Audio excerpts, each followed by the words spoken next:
Morning बच्चों, कैसे हैं आप सब। क्लास 7th की मैथ्स की क्लास में आप सबका स्वागत है बच्चों। और हम पढ़ रहे थे इकाई 1 परिमेय संख्याएं। अभ्यास 1A बच्चों हमने स्टार्ट कर दिया था। इसका क्वेश्चन नंबर 1 और क्वेश्चन नंबर 2 हमने हल कर लिया बच्चों। आज हमें क्वेश्चन नंबर 3 से हल करना था। तो चलिए आइए देखते हैं हमारा क्वेश्चन नंबर 3 क्या कह रहा है। क्वेश्चन 3 के अनुसार बच्चों -5/-7 को ऐसी परिमेय संख्या के रूप में व्यक्त कीजिए जिसका हर है। यानी बच्चों यहाँ पर इसके पहले क्वेश्चन में हम लोगों ने अंश को चेंज किया था। अब इसमें हमें हर को चेंज करना है। हर को एक बार 7, एक बार -14, -21 और -35 बनाना है बच्चों। 4 पार्ट इसके दिए हुए हैं। तो आइए चलते हैं पार्ट नंबर 1 यानी का वाले पार्ट की ओर। तो इसमें हमें हर को क्या बनाना है, 7 बनाना है। यहाँ देखिए बच्चों 7। अब हमारे पास परिमेय संख्या क्या दी हुई है, -5/-7। ठीक, यहाँ पर गौर कीजिए बच्चों। इसको ऊपर वाले को हमने पहले भी बताया था अंश बोलते हैं, नीचे वाले को क्या बोलते हैं बच्चों, हर बोलते हैं। अब इसमें हर यानी जो हमारे पास हर क्या दिया हुआ है, -7, इसे हमें हर क्या बनाना है, 7 बनाना है। तो खुद ही दिमाग लगाइए बच्चों, यहाँ पे 7 तो दिया हुआ है लेकिन माइनस के रूप में दिया है। यहाँ पे हमें क्या बनाना है, 7 दिया है। यानी -1 का ऊपर नीचे अगर हम गुणा कर देंगे तो माइनस का चिन्ह यहाँ नीचे से हट जाएगा। ठीक है, तो यही करेंगे हम। तो -5/7 में हर को 7 बनाने के लिए -1 का ऊपर नीचे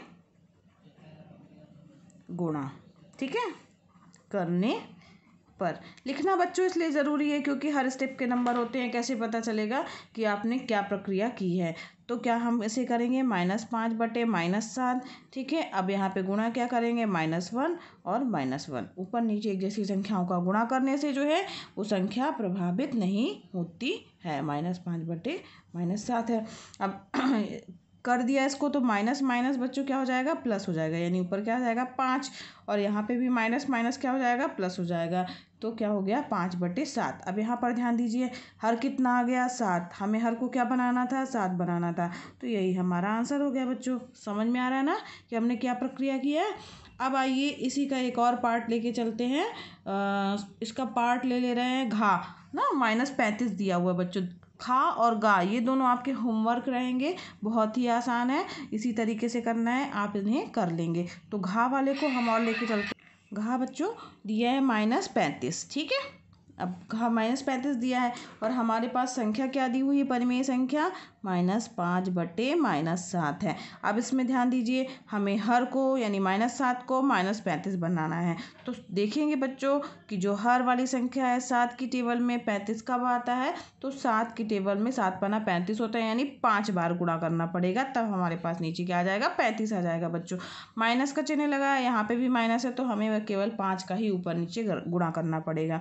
तो -5/7 में हर को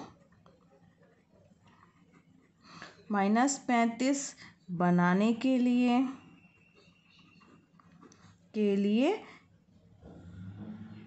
5 का ऊपर नीचे गुणा करने पर। ठीक है, समझ में आ रहा है ना बच्चों। तो क्या लिखेंगे, -5/7। अब इसे हम क्या लिख सकते हैं, -5/-7 हो गया। अब इसमें हमने क्या किया है कि 5 का ऊपर नीचे गुणा कर दिया, तो -25 आ गया। ठीक, और 7 पाना 35, माइनस क्या आ जाएगा बच्चों, -35। अब यहाँ पर हर क्या आ गया, -35। यही तो हमें चाहिए था, हर का मान कितना चाहिए था, -35 चाहिए था। तो ये हमारा आंसर हो गया। तो इस तरीके के सवालों में बच्चों जिसको भी चेंज करना होगा उसे हम पहले देखेंगे कि उसकी टेबल में, अगर अंश को चेंज करना है तो अंश के लिए देखेंगे। हर का चूंकि इसमें चेंज करना था तो हर को देखेंगे कि हर की टेबल में जो है जो दी गई संख्या है वो कितनी बार गुणा करने पे प्राप्त होगी। उसी संख्या का ऊपर नीचे गुणा करेंगे। प्लस माइनस भी देख लेंगे, अगर माइनस में ही दिया है तो कोई बात नहीं है, हमें केवल धनात्मक संख्याओं का गुणा करना होगा। अगर यहाँ पर चिन्ह चेंज करने के लिए होता बच्चों तो हमें माइनस चिन्ह और लगा करके गुणा करना होगा। ठीक है, समझ में आ गया ना बच्चों। तो का और ये घा ये दोनों क्वेश्चन मैंने बता दिए बच्चों। 2 इसके पार्ट हैं, -14 और 21। इसको भी आप करेंगे। आपको केवल देखना है -7 की टेबल में 14 कब आता है और 21 कब आता है। 7 की टेबल में 21 कब आता है, 14 कब आता है। ठीक है, चलिए आइए बढ़ते हैं क्वेश्चन नंबर 4 की ओर। चौथा क्वेश्चन है बच्चों, निम्नांकित परिमेय संख्या के हर को धनात्मक बनाइए। यानी जो दी गई परिमेय संख्या है इन सब में हर क्या दिया हुआ है, हमारा ऋणात्मक चिन्ह दिया हुआ है। तो हमें क्या करना है बच्चों, हर को धनात्मक बनाना है। तो बच्चों इसके पहले पार्ट को लेके चल रहे हैं, -9/-11। बच्चों सारी संख्याओं में क्या दिया हुआ है, हर ऋणात्मक दिया है। तो हर को धनात्मक बनाना है, इसका मतलब है कि हमें जितने भी इसके सवाल हैं सब में हमें -1 का ऊपर नीचे गुणा करना होगा। ध्यान से सुनिए बच्चों, क्योंकि हर ऋणात्मक है और हर को धनात्मक बनाना है बच्चों, तो हमें क्या करना होगा, -1 का ऊपर नीचे सभी संख्याओं में गुणा करना होगा। सारे सवाल इसके एक ही जैसे हैं, केवल अंक चेंज है बच्चों। सब में करने का मेथड उसी तरीके से, -1 का ऊपर नीचे अगर हम गुणा कर देंगे तो हमारे पास जो माइनस माइनस प्लस हो जाएगा, यानी हर हमारा क्या हो जाएगा बच्चों, धनात्मक हो जाएगा। तो जैसे ये -9/11 है, तो क्या लिखेंगे हम इसके लिए कि हर को धनात्मक बनाने के लिए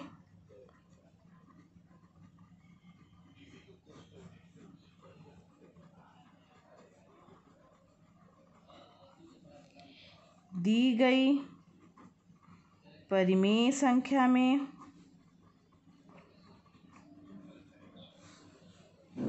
-1 का ऊपर नीचे गुणा करने पर। सारी संख्याओं में सारे सवाल इसी तरीके से बच्चों, हर को -1 का ऊपर नीचे गुणा करेंगे। ठीक है, तो क्या आ जाएगा हमारे पास में, दी गई संख्या है -9/-11। अब इसे -9/-11 गुणे -1 कर दिया हमने, तो माइनस माइनस प्लस हो गया, 9 1 कम 9, 11 कम 11, 9/11। अब यहाँ पर ध्यान दीजिए बच्चों, यहाँ पर हर हमारा जो आ रहा है वो क्या है, +11 है ना, धनात्मक हो गया। यही हमारा आंसर है। इसी तरीके से इसका खा सवाल, गा सवाल और घा सवाल, ये तीनों बच्चों बिल्कुल इसी तरीके से करना है। यही लाइन लिखनी है बनाने के लिए, दी गई परिमेय संख्या में -1 का ऊपर नीचे गुणा करने पर इसी तरीके से गुणा कर दीजिएगा, और नीचे जो है हर माइनस माइनस प्लस हो जाएगा, और ऊपर जो दिया होगा वो आएगा आपका संख्या। ठीक है, अगर ऊपर माइनस चिन्ह नहीं लगा है तो यहाँ वाला माइनस का जब गुणा होगा तो यहाँ माइनस हो जाएगा। समझ में आ रहा है ना बच्चों? तो इसके तीनों पार्ट जो बचे हुए हैं, खा, ग और घा, आपके होमवर्क के रूप में है, करिएगा। बहुत ही आसान है, आपको करने में बड़ा मज़ा आएगा। ठीक है, चलिए बढ़ते हैं हम आगे क्वेश्चन नंबर 5 की ओर। क्वेश्चन नंबर 5 है बच्चों, निम्नांकित परिमेय संख्या के अंश को धन पूर्णांक बनाइए ना। तो अब इसमें हमें क्या करना है बच्चों, जो अंश हैं वो देखिए सारे ऋणात्मक दिए हुए हैं, तो अंश को हमें क्या करना है बच्चों, धन पूर्णांक यानी धनात्मक बनाना है। ठीक है बच्चों, यहाँ पर अंश को धनात्मक बनाने के लिए भी अब हम क्या करेंगे, -1 का ऊपर नीचे गुणा कर देंगे सारी संख्याओं में, तो हमारे पास जो अंश प्राप्त होगा वो सारा जो है वो क्या होगा, धनात्मक ही होगा। तो चलिए आइए लेके चलते हैं इसका का वाला पार्ट। यहाँ देखिए बच्चों, का दिया है -7/13। अब इसमें हमें क्या करना है, अंश को धनात्मक बनाना है। तो क्या लिखेंगे बच्चों, अंश को धनात्मक बनाने के लिए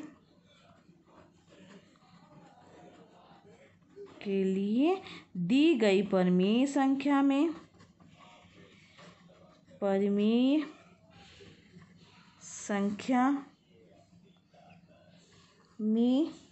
-1 का ऊपर नीचे गुणा करने पर। समझ में आ रहा है ना बच्चों? सारे प्रश्नों को इसी तरीके से हल करना है। सब में अंश को धनात्मक बनाने के लिए जो है वो हम -1 का ऊपर नीचे गुणा करेंगे। तो क्या हो जाएगा बच्चों, -7/13 दिया हुआ है, तो -7/13 जो है उस पर हमने क्या किया, -1 का ऊपर नीचे गुणा कर दिया। -7 का गुणा -1 से होगा, माइनस का गुणा माइनस के साथ में होता है बच्चों, तो प्लस आता है, और यहाँ चूँकि 7 दिया है तो 7 आ गया। ठीक, और 13 का गुणा -1 से होगा तो -13 आ जाएगा। तो हमारे पास संख्या क्या आ गई, 7/-13। अब यहाँ पर अंश, चूँकि अंश क्या है, ऊपर वाली संख्या है 7, तो 7 मतलब ये क्या हो गया, धनात्मक हो गया। ठीक है, तो यही हमें करना था, अंश को धनात्मक बनाना था। इसी तरीके से इसका एक और पार्ट देख लेते हैं, गा वाला पार्ट है। -18 नहीं, खा देखते हैं, इसमें दोनों माइनस दिए हुए हैं। खा दिया है -11/-19 ना। अब इसमें अंश को धनात्मक बनाना है, इसको फिर इसी तरीके से लिखेंगे जो हमने यहाँ लिखा है, वही उसी तरीके से करेंगे। क्या करेंगे कि अंश को धनात्मक बनाने के लिए दी गई परिमेय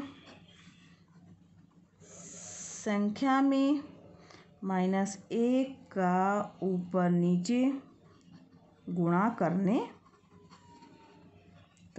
पर। अब -1 का ऊपर नीचे गुणा करेंगे तो क्या आ जाएगा बच्चों, यहाँ पे दिया है क्या, पहले संख्या लिखेंगे -11/-19 दी हुई है। अब -11/-19 गुणे -1 ऊपर नीचे गुणा कर दिया, माइनस माइनस प्लस हो जाएगा 11, यहाँ पे भी माइनस माइनस है तो यहाँ पे भी प्लस हो जाएगा। तो ये जो दी गई संख्या जो थी हमारी वो क्या हो गई, उसमें अंश जो है -11 था, अब हमारे पास क्या हो गया 11 हो गया, यानी अंश जो है हमारा धनात्मक हो गया बच्चों। ठीक है, समझ में आया। इसी तरीके से इसका गा और घा पार्ट जो है वो आपको हल करना है, बिल्कुल यही लिखना है और -1 का ऊपर नीचे गुणा कर देना। माइनस माइनस गुणा हो जाएगा बच्चों तो वो प्लस में कन्वर्ट हो जाता है, और प्लस और माइनस का गुणा होगा, जैसे प्लस और माइनस का गुणा हो रहा है तो माइनस संख्या आती है। ठीक है, तो चलिए बढ़ते हैं आगे क्वेश्चन नंबर 6 की ओर। 6वां क्वेश्चन दिया बच्चों, निम्नांकित संख्याओं में कौन सी परिमेय संख्याएं धनात्मक हैं। तो हमें बताना है कि ये जो दी गई परिमेय संख्याएं हैं उसमें से कौन सी धनात्मक है और कौन सी ऋणात्मक है। तो धनात्मक परिमेय संख्या के लिए ये होता है बच्चों कि ऊपर नीचे दोनों तरफ जो है अगर धन का निशान आ रहेगा या माइनस का निशान किसी में भी नहीं लगा है, ना अंश में लगा है ना हर में, तो वो संख्याएं क्या होंगी, धनात्मक होंगी। तो आइए इसका पहला पार्ट लेके चलते हैं, का वाला पार्ट। यहाँ ध्यान दीजिए बच्चों, हमारे पास संख्या है -9/-13। अब ये देखना है कि ये संख्या परिमेय संख्या जो है वो ऋणात्मक है कि धनात्मक है। तो चूंकि यहाँ पर दोनों तरफ ऋण का निशान दिख रहा है तो ऐसे तो देखने में लगेगा कि ऋणात्मक है, लेकिन बच्चों यहाँ एक चीज़ गौर करने वाली बात ये है कि ऊपर भी माइनस का निशान दिख रहा है और नीचे भी माइनस का निशान दिख रहा है। तो अब हम इसमें अगर -1 का ऊपर नीचे गुणा कर दें तो इसमें जो है वो क्या होगा बच्चों कि कोई फ़र्क नहीं पड़ेगा संख्या में। तो सबसे पहले क्या करेंगे, दी गई संख्या में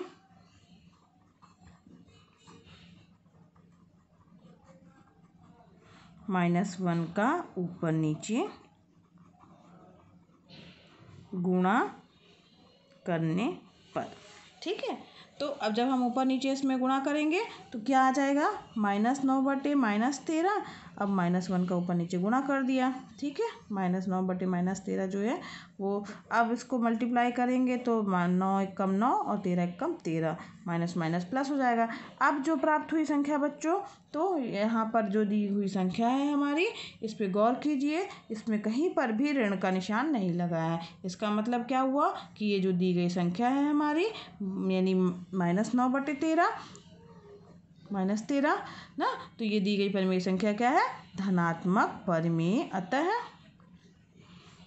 धनात्मक परिमेय संख्या है। ठीक है, समझ में आ रहा है ना बच्चों। इसका एक और पार्ट ले लेते हैं, खा दिया हुआ है हमारा 11/-19। अब ये हमें देखना है कि जो ये दी गई संख्या, वो परिमेय संख्या जो है वो धनात्मक है कि ऋणात्मक है।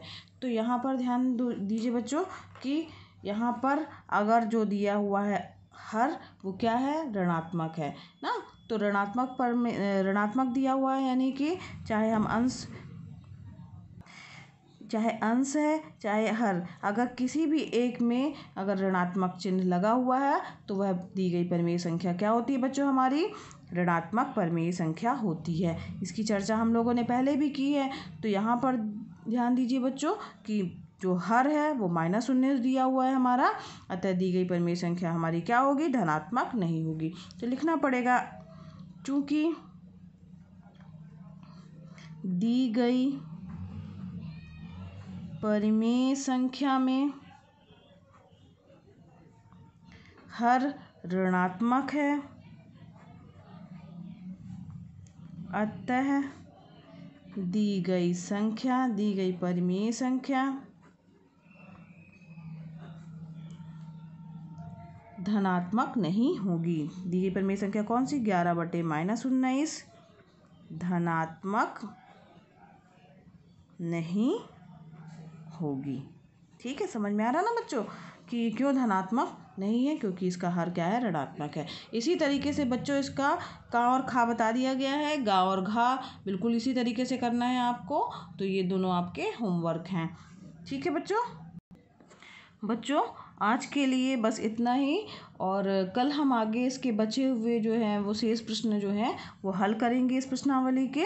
और जो होमवर्क दिया गया है वो आप अच्छे से कर लीजिएगा, और आशा करते हैं कि आपको आज का लेक्चर समझ में आ गया होगा किस तरीके से प्रश्नों को हल करना है बच्चों।